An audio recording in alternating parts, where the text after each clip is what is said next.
నమస్తే అండి. దేవసేన కథలకు స్వాగతం. ఈరోజు కథ 'తిరిగి దొరికిన జీవితం' రాసినవారు డి. కామేశ్వరి గారు. నా ఛానల్ ముందుగా చూస్తున్నట్లయితే సబ్స్క్రైబ్ చేసుకోండి. ప్లీజ్ లైక్ చేయండి. నవలలోని పార్ట్ 1 కథలోకి వెళ్ళిపోదామా? కథలోకి వెళితే సరోజ నాలుగోసారి గుమ్మం బయటికి వచ్చి తొంగి చూసింది రోడ్డు మీదకి. సావిట్లో కూర్చున్న జానకమ్మ సరోజను చూసి చిన్నగా నవ్వుకుంది. ఎందుకే అలా కాలుగాలిని పిల్లలా తిరుగుతావు? వాడొస్తే ఇంటికి రాడటే, నీ ఆరాటం బంగారం కాను అంటూ మేనకోడల్ని మురిపెంగా చూస్తూ ముసిముసి నవ్వుతో అంది. సరోజ పట్టుపడ్డ దొంగలా తడబడింది. ఎర్రబడిన మొహం తిప్పుకుంటూ, నేనేం అందుకోసం చూడడం లేదు. పోస్ట్ మ్యాన్ వస్తున్నాడేమోనని చూశాను గాని నీ కొడుకు కోసం చూడ్డమేనా ఏమిటి నా పని? బెంకంగా అంది. నీకుత్తరాలు రాసేవాడే వస్తుంటే మరెక్కడి నుంచే నీకు ఉత్తరం వస్తుంది? జవాబు చెప్పలేక తడబడి, మరేం నాకేం పని లేదా ఏమిటి? బావ కోసం చూడడం తప్ప ఊరికే తోచకాలా చూశానంతే అంటూ దబాయించింది. జానకమ్మ మేనకోడలను చూసి నవ్వింది. పిచ్చిదాన, ఎందుకే అలా కంగారు పడతావు? వస్తాడులే, రాక ఎక్కడికి పోతాడు అంది. అది కాదత్తయ్య, ట్రైన్ వచ్చి గంట అయి ఉండాలి, ఇంకా రాలేదేమిటి? బాగుంది, రైలు వచ్చిందో లేదో. ఆ రైలు సరిగా ఎప్పుడు వస్తున్నాయి కనుక? సరోజ ఓ 10 నిమిషాలు ఏదో పత్రిక తిరగేస్తూ కూర్చుని తర్వాత విసుగ్గా లేచి గదిలోకి వెళ్ళింది. ఉదయం అంతా ఓపిగ్గా శ్రద్ధగా బావ కోసం సర్దిన గదిని చూస్తూ సంతృప్తి పడింది. అలమరాలో పుస్తకాలని నీటిగా సర్దింది. టేబుల్ క్లాత్ కొత్తది వేసి బావ వస్తువులన్నీ సరిగ్గా సర్దింది. పక్క మీద తెల్ల దుప్పటి పరిచింది. రేడియో మీద బావ ఫోటో ముందు నిలబడి తదేకంగా చూస్తుంటే ఆమె పెదాల మీద చిన్న నవ్వు మెదిలింది. ఫోటో చేతిలోకి తీసుకుంది. బావ, బావ ఇప్పుడు నువ్వు మామూలు బావ కాదు. ఉద్యోగస్తుడు అయ్యాడు, ఇంజనీర్ అయ్యాడు, మంచి కంపెనీలో ఆరంభంలో 600 తెచ్చుకునేంత ఉద్యోగి అయ్యాడు. ఉద్యోగస్తుడు అయ్యాక 6 నెలల తర్వాత వస్తున్న బావ కోసం ఎదురు తెన్నులు చూడడం విసుగుతో పాటు ఎంత ఆనందం ఉంది. 6 నెలలు ఇదే మొదటిసారి. తామిద్దరూ ఎన్నాళ్ళు ఒకరినొకరు చూడకుండా ఉండడం. 6 నెలలు ఎంత భారంగా గడిచాయి. వస్తున్నాను, మరెప్పుడూ దేవిగారి విరహం అనుభవించనక్కర లేకుండా అనుక్షణం కళ్ళ ముందు నుండే ప్రయత్నంలో వస్తున్నాను. ఉత్తరంలో వాక్యాలు గుర్తువచ్చి సరోజ బుగ్గల్లో వెచ్చని ఆవిరి వచ్చింది. అవును, బావని మరెప్పుడు విడిచి ఉండనక్కర లేకుండా పెద్దలు పెళ్లి బంధంతో కట్టేస్తున్నారు. మరో 10 రోజుల్లో తామిద్దరూ ఒకటవుతారు. తిరుపతిలో పెళ్లి. అత్తయ్య మొక్కుకుందట, కొడుక్కి ఉద్యోగం దొరికితే తమ పెళ్లి కొండ మీద చేస్తానని. కాదనడానికి, పెళ్ళి మా ఇంటిలోనే జరగాలని అనడానికి తనకి ఎవరున్నారు గనుక? తనకి ఎవరూ లేరని తను ఎన్నడన్నా అనుకుందా ఈనాడు అనుకోవడానికి? అమ్మా నాన్న లేకపోతేనే అత్తయ్య మామయ్య ఆ లోటు ఎన్నడన్నా కనపరిచారా? 12 ఏళ్ల నుంచి ఇక్కడే పెరిగిన తనని ఈ ఇంట్లో కోడలు కూతురు అన్ని స్థానాలు ఎప్పుడో వచ్చేశాయి. ఈ పెళ్ళి కేవలం తన కోసం మాత్రమే. అత్తయ్య మావయ్యలకి మాత్రం ఎవరున్నారు? బావ ఒక్కగానొక్క కొడుకాయే. అందుకే గుమస్తాగిరి చేసిన మావయ్య తాహతు మించిన ఇంజనీరింగ్ చెప్పించాడు. ఇంటిలో సిద్ధంగా ఉన్న మేనకోడలికిచ్చి పెళ్లి చేసి తన బాధ్యత నెరవేర్చుకుని పెద్దతనంలో హాయిగా తమ నీడన సెడతీద్దామనుకున్నారు. కానీ అనుకున్నవి అనుకున్నట్లు జరిగితే మనిషి మనుగడ అర్థం ఏమిటి? మావయ్యకి 40 ఏపడిలో బావ పుట్టాడు. మావయ్య రిటైర్ అయ్యే నాటికి అప్పుడే బావ ఇంజనీరింగ్ పూర్తి చేశాడు. బావ ఇంజనీరింగ్ పూర్తి చేసే నాటికి మధ్యకాలంలో ఇంజనీర్లకి ఉద్యోగాలు దొరకని దుస్థితి ఏర్పడింది. అప్పు చేసి కొడుక్కి పెద్ద చదువు చెప్పించి కొడుకు పెద్ద ఉద్యోగస్తుడై తనని ఆదుకుంటాడన్న మావయ్య నమ్మకం, ఆశలు అన్నీ బావకి ఉద్యోగం దొరకకపోవడంచే హతాశుడైపోయాడు. మావయ్య రిటైర్ అయిపోవడం, బావకి 2 ఏళ్ళు ఉద్యోగం లేకపోవడం, ఆ 2 ఏళ్ళు తమ జీవితాలకి పీడకల. ఇల్లు గడపడానికి, అప్పు చెల్లకొట్టడానికి మావయ్య పడిన పాట్లు దేవుడికెరుక. బావ దిగులుతో కృంగిపోయాడు. నిరాశతో అధైర్యపడిపోయిన బావకి ధైర్యం చెప్పడం, ఓదార్చడం తన వంతు అయింది. ఎంత చిన్న ఉద్యోగం అన్నా చేస్తారని తయారైన బావకి ఆ మాత్రం అవకాశము దొరకలేదని ఎంత బెంగ పెట్టుకున్నాడు. ప్రయత్నించిన బావకి ఉద్యోగం దొరకలేదు గాని తనకి ఓ చిన్న అవకాశం లభ్యమవుతుంది. మావయ్య అవస్థ గమనించిన పొరుగింటి హెడ్ మాస్టర్ గారు తమ స్కూల్లో లీవ్ వెకేషనల్ టీచర్గా చేరమన్నారు. ఆ సమయంలో ఆయన దేవుడిలా కనపడ్డాడు. బావ అభిమానపడి వద్దన్నాడు. నేనుండి నీ చేత ఉద్యోగం చేయించమన్నావా? ఆడదానివి నువ్వు ముసలాయన నాన్న సంపాదిస్తుంటే నేను తిని కూర్చోనా? నేను కూలి పని అయినా చేస్తాను గాని నీ చేత ఉద్యోగం చేయించనని మొండిపట్టు పట్టాడు. బావని అందరూ కలిసి ఒప్పించేసరికి తాతలు దిగి వచ్చారు. ఆ 2 ఏళ్ళు బావ మొహంలో నవ్వే కనపడలేదు. గడ్డమన్నా గీసుకునేవాడు కాదు. కాఫీ ఒకసారి కంటే తాగేవాడు కాడు. చాకలికి బట్టలు వేయకుండా మాసినవి కట్టుకుని తిరిగేవాడు. ఏదన్నా అంటే దమ్మిడి సంపాదించలేని వాడికి వేషాలెందుకు అనేవాడు అదోలా నవ్వి. బావ అవతారం చూస్తే గుండెలు తరుక్కుపోయావి. ఆ నిరాశలో ఏ అఘాయిత్యం అన్నా చేస్తాడేమో అని బెంగపడేవాళ్ళము. అంతలా బాధపడవద్దని, నిరాశపడవద్దని, భవిష్యత్తు మీద నమ్మకం ఉంచమని ఇంటిలో అందరూ ఎన్నో విధాలుగా చెప్పేవాళ్ళు. అత్తయ్య పూజలు, మొక్కులతో బావ ప్రయత్నాలు ఫలితమో గాని ఆఖరికి 2 ఏళ్లకి బావకి హైదరాబాద్‌లో ఓ కంపెనీలో మంచి ఉద్యోగం దొరికింది. కష్టాలు గట్టెక్కాయని అందరూ సంతోషించి ఉద్యోగంలో చేరిన తర్వాత ఇదే రావడం బావ. ఉద్యోగం వస్తే తప్ప పెళ్లి మాట ఎత్తడానికి వీల్లేదన్నాడు బావ. ఇంకా ఆ ఆటంకం లేదు కనుక ఏకంగా ముహూర్తం పెట్టేసి రాశారు మావయ్య. మరీ 10 రోజుల్లో పెళ్లి. ఆ తర్వాత హైదరాబాద్‌లో మకాం. వీధిలో రిక్షా ఆగిన చప్పుడు వినిపించి సరోజ ఆలోచనల నుండి తేరుకుని ఆరాటంగా వీధిలోకి గెంతింది. వచ్చింది రిక్షా కాదు, బావ కాదు, పక్కింటి గోపి. సైకిలు దిగి హడావిడిగా లోపలికి వస్తున్నాడు. సరోజ ఉత్సాహం నీరుగారిపోయింది. అక్కా అక్కా అన్నాడు గోపి గాబరాగా సరోజను చూడగానే. ఏమిటి గోపీ? సరోజ గోపిని అతని గాబార్ని చూసి గాబరా పడింది. జానకమ్మ మాటలు విని లేచి గుమ్మం దగ్గరికి వచ్చింది. గోపి ఇద్దరి మొహాలు చూస్తూ కంగారు పడుతూ ఏదో చెప్పాలని ఆరాటపడుతూ చెప్పలేక తడపడ్డాడు. గోపి వాళ్ళకు ఏదో అనుమానం వేసింది సరోజకి. ఆరాటంగా ముందుకు వెళ్ళి గోపి భుజం పట్టుకొని ఏం జరిగింది గోపి? ఏమిటి చెప్పు? ఆతృతగా అడిగింది. మీ రాము బావా? ఏమిటి బావా? సరోజ గుండె లయ తప్పింది. జానకమ్మ ఆరాటంగా మా రామం వచ్చాడా? ఏడి ఏం జరిగింది? అంటూ గాబరాగా అడిగింది. నేను బజార్ నుంచి వస్తుంటే చూశాను. మీ రామం రిక్షాలో వస్తుంటే యాక్సిడెంట్ అయ్యింది.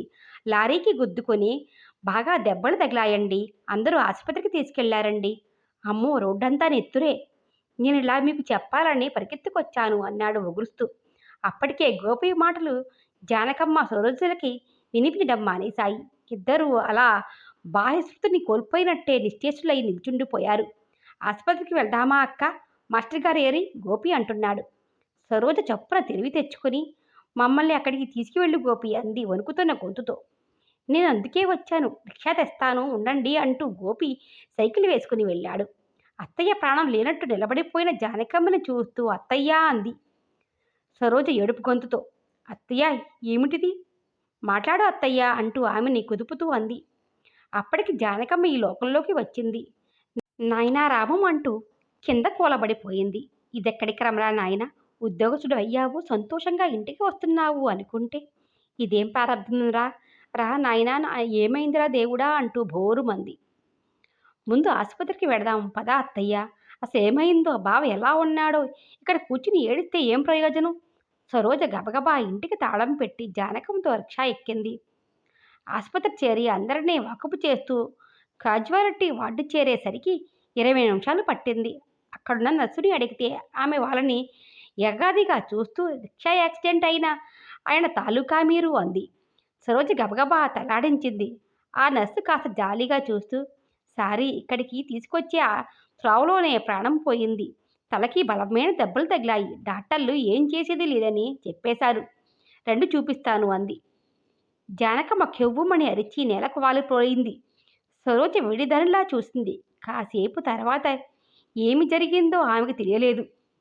రామం పోయి 3 నెలలు గడిచిపోయాయి. 3 నెలలు గడిచాయి అనడం చాలా సులువుగానే జానకమ్మ చలపతిరావు సరోజలకి ఆ రోజులు ఎంత దుర్భరంగా గడిచాయో చెప్పడం సులువు కాదు. ఆ 3 నెలల్లో ఆ కుటుంబం మళ్ళీ లేచి నిలబడలేనంతగా ఆర్థికంగా శారీరకంగా చితికిపోయింది. కొడుకు మరణవార్త వింటూనే అసలే బ్లడ్ ప్రెషర్ గుండె దడ ఉన్న చలపతిరావు గారు కూలిపోయారు. అది పక్షవాతంలోకి దించి ఆయన శాశ్వతంగా లేవలేనట్టు చేసేసింది. జానకమ్మ నెల రోజులు మంచం పట్టేసింది. వారిద్దరి దుఃఖం కంటే సరోజ దుఃఖం తక్కువది కాకపోయినా ఆమె తన కళ్ళు తను తుడుచుకుని పుత్రశోకంతో కుమిలిపోయే వారిద్దరిని ఓదార్చడం, ధైర్యం చెప్పడం, వారికి సేవ చెయ్యడం, ఇంటిలో పనిపాట్లు చూసుకోవడం అన్నీ తప్పనిసరి అయ్యాయి సరోజకి. బంధువులన్న వాళ్ళు వచ్చి పరామర్శించి వెళ్ళేవారు తప్ప ఆదుకునేవారెవరు? ఓ చేత్తో కళ్ళు తుడుచుకుంటూ మరో చేత్తో అన్ని పనులు చేయసాగింది సరోజ. ఆదుకుంటాడని, తమ కష్టాల కథ అంతమవుతుందని సంతోషించిన ఆ తల్లిదండ్రులు నడుం విరిగి మానుల్లా ఆ దెబ్బకి మరీ లేవలేకపోయారు. చిగిర్చి మొక్కతొడిగిన సరోజ ప్రేమ పుష్పించి ఫలించకుండానే పెను తుఫాను తాకిడికి అలక వేళలతో సహా నేలమట్టమయ్యింది. ఎవరి కోసం బతకాలి, ఎందుకు బ్రతకాలి అనుకుంటేనే ముగ్గురు జీవోత్సవాల్లా అలాగే బ్రతుకుతున్నారు. ఆ ముగ్గురు ఒకరినొకరు ఓదార్చుకోవడానికి కూడా శక్తి, మాటలు లేనట్టు మోగగా తలో మూల కూర్చునేవారు. ఆ ఇంట్లో శ్మశాన సిద్ధం ఆవరించింది. ఆ ఇంటి వెలుగు, కళాకాంతులు అన్నీ రామంతోనే పోయినట్లు అనిపించింది. ఆ దుర్భర శోకానికి తోడు చలపతిరావు గారు మంచాన పడి దగ్గర్నుంచి దారిద్ర్యం అగ్నికి వాయువు తోడైనట్లు ఇల్లు గడవని స్థితి వచ్చింది. ఆ కుటుంబం, ఆయన ప్రైవేట్లు ఆగిపోయాయి. బట్టల షాపులో పని పోయింది. ఆయనకొచ్చే పెన్షను డబ్బులు బియ్యానికి కూడా సరిపోయేవి కావు. దానికి తోడు ఆయనకి, జానకమ్మకి మందులు. వాళ్ళు వీళ్ళు జాలిపడి ఇచ్చిన డబ్బులు కొన్నాళ్ళు, మరికొన్నాళ్ళు చేబుదులతో గడిచింది. ఆ తర్వాత రోజు గడవడం కష్టమైంది. ఇంటిలో తాకట్టు పెట్టగలిగినవన్నీ వెళ్ళాయి. అమ్మడానికి తగినవి ఎప్పుడో రామం చదువుకే అయ్యాయి. చలపతిరావు, జానకమ్మగార్లు కొడుకు మరణ దుఃఖాన్నించి కాస్త తేరుకుని చూసేసరికి ఇంటిలో పరిస్థితి భూతంలా నిలబడి భయపెట్టింది. సరోజ ఏదన్నా ఉద్యోగం చేయడం అనివార్యమైంది.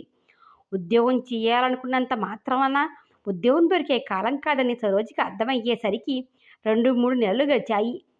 ఆ లోపల మావయ్య ప్రైవేటు చెప్పడానికి సిద్ధపడినా ఆ 3 నెలల్లో ఆయన మానేయగానే కొత్త మాటల్ని కుదుర్చుకున్నవాళ్ళు కొందరు, ఇంక ప్రైవేటు అక్కర్లేదనుకున్నవాళ్ళు కొందరు. 1-2 ట్యూషన్లు మాత్రం దక్కాయి. వాటి వల్ల వచ్చే రాబడి అనగా ఎంత? బట్టల కొట్టు ఖాళీ, మరొకరికి భర్తీ అయిపోయింది. ఎన్ని ఆఫీసులు తిరిగినా, ఎంతమంది ఆఫీసర్లని దర్శించుకున్నా ఫలితం శూన్యం అయ్యింది. చలపతిరావు గారి మిత్రులు 2-3 మనస్ఫూర్తిగా సహాయపడాలని ప్రయత్నించినా ఆ ఊళ్ళో ఏదీ కలిసి రాలేదు. పక్కింటి ప్లీడరు ఆంజనేయులు గారు చలపతిరావు గారి దుస్థితికి జాలిపడి ఆయన మేనలుడు హైదరాబాదులో ఓ కంపెనీకి మేనేజరని అతనికి రాసి సరోజకి ఏదన్నా ఉద్యోగం ఇప్పించేట్లు ఒప్పించారు. పొరుగురు వెళ్ళడానికి ఇష్టపడితే ఆ ఉద్యోగం ఇప్పిస్తారని అన్నారు. తప్పకుండా వెడతాను మావయ్య గారు. మీరు వస్తానని రాయండి. ఈ ఉద్యోగం ఇప్పించి పుణ్యం కట్టుకోండి. ఉన్న ఊళ్ళోనే అంటే ఎలా కుదురుతుంది? ఈ పరిస్థితిలో నాకు కావాల్సింది ఉద్యోగం. అది ఎక్కడన్నా సరే చేస్తాను అంది సరోజ ఆరాటంగా. చలపతిరావు గారు కాదనలేక నిస్సహాయంగా కడునీళ్లు నింపుకున్నారు. ఉద్యోగాలు చేసి ఊళ్ళేళ్ళి సుఖపెడతాడనుకున్న కొడుకు తన దారి తాను చూసుకుని వెళ్ళిపోయాడు. నీకెందుకమ్మా మా గురించి ఈ చింత? ఆడపిల్లవు, పెళ్లి చేసుకుని సుఖంగా కాపురం చేసుకోవాల్సిన దానివి. నీకేం కర్మ పట్టిందమ్మా? ఇదంతా మా కర్మ. త్రాగేవేళకి గిన్నెడు పాలు బూడిద పాలయ్యాయి. ఆయన, జానకమ్మ కళ్ళనీళ్లు నింపుకున్నారు. ఊరుకోండి మాస్టారు, ఎన్నాళ్ళు ఏడ్చినా ఇంతే. ముందు సంగతి చూడాలి. మీరు మంచంలో పడ్డారు. మరి ఇంకా సరోజ తప్ప మరెవరున్నారు? ఆడపిల్ల అయినా మగపిల్లవాడైనా ఆదుకోవలసింది ఆయమ్మాయే కదా. ఆంజనేయులు గారు ఓదార్చుతూ ధైర్యం చెప్పారు. అవును, ఇంక మాకు దిక్కు సరోజాయే. కానీ అది ఆడపిల్ల. ఎన్నాళ్ళు పెళ్లి కాకుండా ఉంటుంది? ఏం పెట్టి చేయను పెళ్ళి? దాని గతి ఏమిటి? మా గతి ఏమిటి? నాయనా రామం, మమ్మల్ని ఈ గతికి వదిలేసి వెళ్ళిపోయావు బాబు. ఆయన వెక్కి వెక్కి ఏడ్చారు. సరోజ గుడ్లు నీళ్లు కక్కుకొని అవతలికి వెళ్ళిపోయింది. అన్నింటికీ ఆ దేవుడే ఉన్నాడు. ఏదో త్రవ ఆ వేళకి చూపిస్తూనే ఉంటాడు. మీరలా ఏడిస్తే ఆ పిల్ల మరింత బెంబేలు పడిపోతుంది. కాస్త ధైర్యం తెచ్చుకోవాలి అంటూ ఓదార్చి ధైర్యం చెప్పి సరోజని ఉద్యోగానికి పంపే ఏర్పాట్ల గురించి మాట్లాడి వెళ్ళిపోయారు ఆంజనేయులు గారు. రివ్వున వీస్తున్న చలిగాలి సరోజ శరీరం వణికిపోయింది. కిటికీ రెక్క దించబోతుంటే ఉండనయ్యమ్మా, మంచి గాలి వేస్తుంది అంది పక్కనే కూర్చున్న ఆవిడ. చలేస్తుందండి అంది వణుకుతూ సరోజ. అదేమిటమ్మాయి అలా వణుకుపోతున్నావు?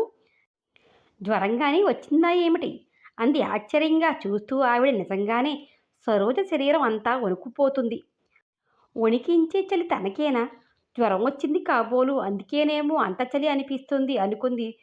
సరోజ తల దిమ్ము, ఒళ్ళు బరువు, కళ్ళు మంటలు, ప్రయాణం నుంచి పడలిక అనుకుంటుంది. ఇందాకటి నుంచి తను కొంపతీసి జ్వరం వచ్చినట్లుంది. ఇప్పుడెలా భగవంతుడా? వెళ్ళబోయేది కొత్త ఊరు. ఉద్యోగానికని బయలుదేరి జ్వరం వెంటబెట్టుకుని వెళ్తున్నానేమిటి కర్మ? అక్కడికి వెళ్ళి ఈ జ్వరంతో ఎక్కడ ఉండేటట్టు, ఏం చేసేటట్టు? ఆ చలి వణుకుకు తోడు భయంతో సరోజ శరీరం మరింత కంపించింది. సరోజ ఎర్రపడ్డ మొహాన్ని, వాడిపోయిన మొహాన్ని, ఆమె వణుకుతూ ఉండడం చూసి చప్పున ఆవిడ సరోజ చేతి మీద చెయ్యి వేసి, అమ్మో బాగా జ్వరం వచ్చిందమ్మాయి, అందుకే అలా వణికిపోతున్నావు. ఇందాకటి నుంచి చూస్తున్నా అయ్యో అందావిడ సానుభూతిగా. బాగా వచ్చినట్లుంది. ఒళ్ళంతా ఒకటే నొప్పి, నీరసంగా ఉంది అంది సరోజ. ఒక్కరివి వెడుతున్నట్లున్నావు. స్టేషన్కి ఎవరన్నా వస్తారా అంటూ పరామర్శ చేసిందామె. లేదండి, ఆ ఊరే నాకు ఉద్యోగం కోసం బయలుదేరాను. ఇప్పుడే రావాలా ఈ జ్వరం? అంది సరోజ ముందు సంగతి తలుచుకుని గాబరాగా. అయ్యో పాపం, వెళ్ళగానే ముందు ఎవరన్నా డాక్టర్ దగ్గరికి వెళ్ళి మందు తీసుకో అంది ఆవిడ. అలాగే అన్నట్లు తలాడించి నీరసంగా కళ్ళు మూసుకుంది సరోజ. అలాగే అంది. కాని తీరా దిగే వేళకి సరోజ వంటి మీద స్పృహ లేదు. రైలాగిన వెంటనే పక్క ఆమె స్టేషన్ వచ్చింది లే అమ్మాయి అంటూ లేపింది. సరోజ కళ్ళు తెరవలేకపోయింది. 2-3 సార్లు ఆవిడ పిలిచి లేపేసరికి కళ్ళు తెరిచింది. కానీ ఏమీ అర్థం కానట్టు అయోమయంగా చూసి మళ్ళీ కళ్ళు మూసుకుంది. మరోసారి పిలిచి సరోజని లేపాలని ఆవిడ చేసిన ప్రయత్నం వృధా అయిపోయింది. అయ్యో పాపం, ఈ అమ్మాయికి ఒంటి మీద తెలివి లేదండి. జ్వరం మండిపోతుంది. ఎవరూ స్టేషన్కి కూడా రారట. కొత్త ఊరట, ఉద్యోగానికి వచ్చిందట. ఇప్పుడు ఎలాగా అంటూ అదుద్దగా అంది భర్తతో ఆమె. అయ్యో ఎలా మరి, మనం ఏం చేస్తాం అన్నాడు సాలోచనంగా భర్త. పోనీ మనం వెళ్ళే త్రోవలో మన డాక్టర్ గారి దగ్గరికి తీసుకువెడదామా? నర్సింగ్ హోంలో తగ్గే వరకు ఉంటుంది. కాస్త తెలివి వచ్చాక వాళ్ళ ఎవరో కనుక్కొని టెలిగ్రామ్ ఇప్పిందాం. ఆడపిల్లను చూస్తూ ఒంటరిగా ఈ స్థితిలో ఎలా వదిలేస్తాం? అంది ఆవిడ కాస్త సందేహిస్తూనే, భర్త ఏమంటాడో అన్న భయంతో. అతను సరోజ వైపు చూస్తూ మనసులో ఈ గొడవ నెత్తిన వేసుకోవడం ఇష్టం లేకపోయినా చూస్తూ జ్వరం వచ్చిన అమ్మాయిని ఒంటరిగా అలా వదిలి వెళ్ళిపోదాం అనలేకపోయాడు. సరే, ఆ అమ్మాయిని ముందు లేపు, పట్టుకుని బయటికి తీసుకురా, నేను రిక్షాలో మాట్లాడతాను అంటూ సామాను దింపించే ప్రయత్నంలో పడ్డాడు. సరోజని బలవంతంగా లేవదీసి అర్ధ చేతనావస్థలో ఉన్న సరోజని నడిపించుకు వెళ్ళి రిక్షాలో కూర్చోపెట్టింది ఆమె. కళ్ళు విప్పి ఎక్కడికి తీసుకువెళ్తున్నారు నన్ను? అంది సరోజ. డాక్టర్ గారి దగ్గరికి తీసుకువెళ్తున్నాం అమ్మాయి. అక్కడ ఏదన్నా మందు తీసుకుందువు గాని, ఆయనకి నర్సింగ్ హోమ్ కూడా ఉంది. జ్వరం తగ్గే వరకు 2 రోజులు అక్కడే ఉంటే మంచిది.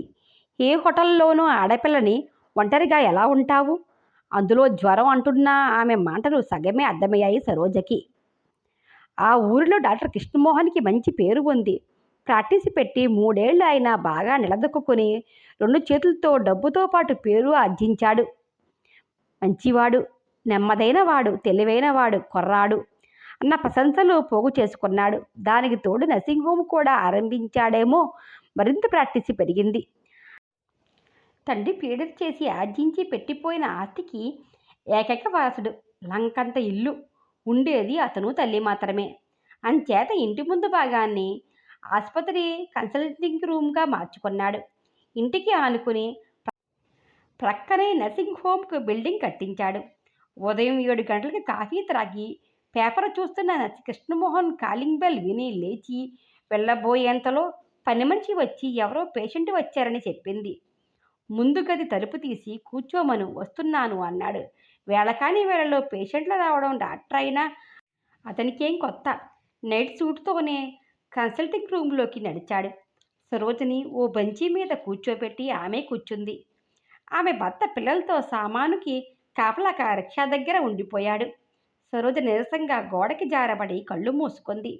కృష్ణమోహన్ గదిలోకి రాగానే, డాక్టర్ గారు, ఈ అమ్మాయికి ఒళ్ళు తెలియని జ్వరమండి, కాస్త చూడండి, పాపం రైల్లో ఒంటరిగా ఈ ఊరు వస్తుంది. మీకేమవుతుంది ఈ అమ్మాయి? అబ్బే! మాకేం అవ్వదండి. రైల్లో వస్తుంటే పరిచయం అయింది. రైల్లో జ్వరంతో తెలివి లేకుండా పడి ఉంటే అలా వదిలేయలేక మీ నర్సింగ్ హోమ్‌లో చేర్పించి పెడదామని తీసుకువచ్చాను. ఏదో ఉద్యోగం కోసం వచ్చిందంట అంటూ ఆవిడ తనకు తెలిసినవి అప్పగించింది. అలాగా అంటూ కృష్ణమోహన్ దగ్గరికి వచ్చి చెయ్యి పట్టుకున్నాడు పల్స్ చూడడానికి. స్పర్శకి కళ్ళు విప్పింది సరోజ. కృష్ణమోహన్ మొహం చూస్తూనే ఆమె కళ్ళు వెడల్పయ్యాయి. వెంటనే ఒక్క ఉదుటున లేచి బావా అంటూ కృష్ణమోహన్ గుండెల మీద వాలిపోయి వెక్కి వెక్కి ఏడవడం ఆరంభించింది. బావా ఎక్కడికి వెళ్ళిపోయావు? ఇన్నాళ్ళు బావా ఏమైపోయావు అంటూ హిస్టారియా వచ్చిన దానిలా ఏమిటేమిటో అంటూ అలాగే అతని చేతుల్లో వాలిపోయింది. కృష్ణమోహన్ పట్టుకోకపోతే కింద పడిపోయేదే. అతను ఈ హఠాత్ సంఘటనకి బిత్తరపోయాడు. సరోజని తీసుకువచ్చిన ఆమె తెల్లపోయింది. చటుక్కున ముందుకు వచ్చి కృష్ణమోహన్ చేతిలో వాలిపోయిన సరోజని పట్టుకోవడానికి అతనికి సాయం చేసింది. ఒక క్షణంలో కృష్ణమోహన్ తేరుకుని సరోజ తెలివి తప్పిపోయిందని గ్రహించి ముందామెను ఆ బెంచీ మీద పడుకోబెట్టండి అంటూ సాయం పట్టి సరోజని బెంచీ మీద పడుకోబెట్టాడు. అతని ముఖంలో ఆశ్చర్యం, సందేహం పొడచూపాయి. సరోజ వంక ఒక క్షణం పట్టి పట్టి చూశాయి. అతనికేం అర్థం కాలేదు. తనని బావా అందేమిటి? తను ఆమెకి బావ ఎలా అయ్యాడు? తనకి తెలిసినంత వరకు తనని బావా అని పిలిచే వరస బంధువులెవరూ లేరే. జ్వర తీవ్రతతో ఏదన్నా మాట్లాడడం సంభవమే గాని ప్రత్యేకంగా బావా అంటూ ఏడవడం, ఎక్కడికి వెళ్ళావు అంటూ ఏడవడం చిత్రం అనిపించింది. ఆ ఒక క్షణంలోనే అతనిలో లక్ష అనుమానాలు, శంకలు చోటు చేసుకున్నాయి. డాక్టర్ గారు, ఈమె మీకేమన్నా బంధువా? మీరు ఈ అమ్మాయికి బావ వరసా? మీకు ఈ అమ్మాయి తెలుసన్నమాట. పోనీలేండి, పాపం ఎవరూ లేరు అలా అనుకున్నాను అంటూ ఆవిడ ఆశ్చర్యపోతూనే భారం దిగినట్లు తేలిగ్గా ఊపిరి తీసుకుంది. అబ్బబ్బే! నాకేం తెలీదండి. ఈ అమ్మాయి ఎవరో కూడా నేను చూడలేదు ఇదివరకు. నన్ను బావా అంటుందేమిటో. అతను అంతకంటే ఆశ్చర్యంగా అన్నాడు. మరిదేమిటి అలా అంది? ఉండండి, ముందు ఈ అమ్మాయి సంగతి చూడనియండి అంటూనే సరోజకి తెలివి తెప్పించే ప్రయత్నాలు చేయనారంభించాడు. కాసేపటికి కళ్ళు తెరిచింది సరోజ. తన మీదకి వంగి ఆరాటంగా చూస్తున్న కృష్ణమోహన్ని చూస్తూనే ఆరాటంగా అతని చేయ పట్టుకుంది. బావా, ఇన్నాళ్ళు ఏమైపోయావు?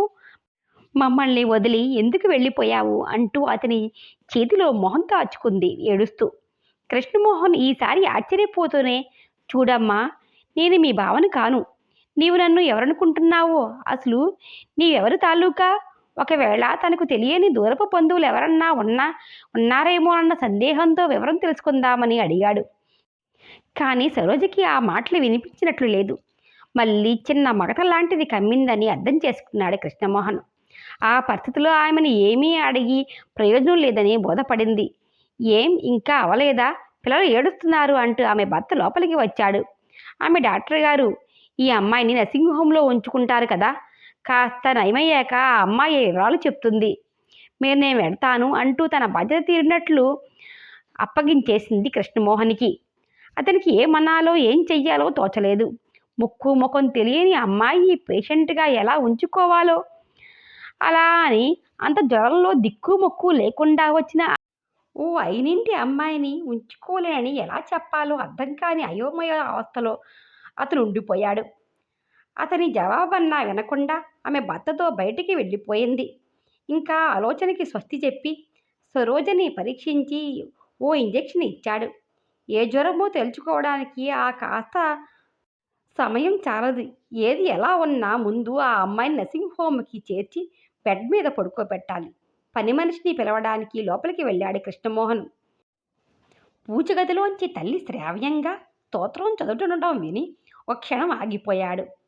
ఆ అమ్మాయి ఏమన్నా దూర బంధువేమో తల్లికి తెలుస్తుంది. తల్లిని చూడమనాలి. తనకి తెలియని ఏ దూర బంధువో ఉండవచ్చు. లేకపోతే బావా అని ఎందుకు పిలుస్తుంది? పోనీ బావా అంటే అంది కానీ ఎన్నాళ్ళు ఎక్కడికి పోయావు అంటూ ఏడ్చింది మరి. అతని ఆలోచన ముందుకు వెళ్ళలేదు. ఓసారి తల్లిని చూడమంటే సందేహ నివృత్తి అవుతుంది కదా. తల్లి పూజ ముగిసే వరకు ఆరాటంగా ఎదురు చూశాడు. సరస్వతమ్మ బయటికి రాగానే, "అమ్మా, అమ్మా ఒక్కసారి కన్సల్టింగ్ రూమ్‌లోకి వస్తారా?" అని అడిగాడు. ఆవిడ తెల్లబోయింది. ఎందుకురా నాయనా?" అంది ఆశ్చర్యంగా, ఆరాటంగా. "రా చెప్తాను. ఒక వింత విషయం చెప్తాను రా" అంటూ దారి తీశాడు. ఆవిడ గాబరాగా కొడుకు వెంట వెళ్ళింది. బల్ల మీద పడుకుని ఉన్న సరోజను చూపిస్తూ, "ఇలాంటి మరదలు ఒక అమ్మాయి ఉందని ఎప్పుడూ చెప్పలేదే అమ్మా" అన్నాడు. "ఈ అమ్మాయికి ఏ వసన భావనమ్మా" అన్నాడు.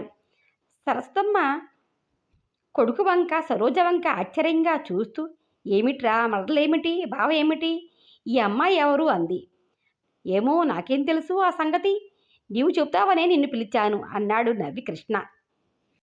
అసలు కృష్ణమోహన్ని బావా అని ఎందుకంటుందో నెక్స్ట్ పార్ట్లో తెలుసుకుందాం.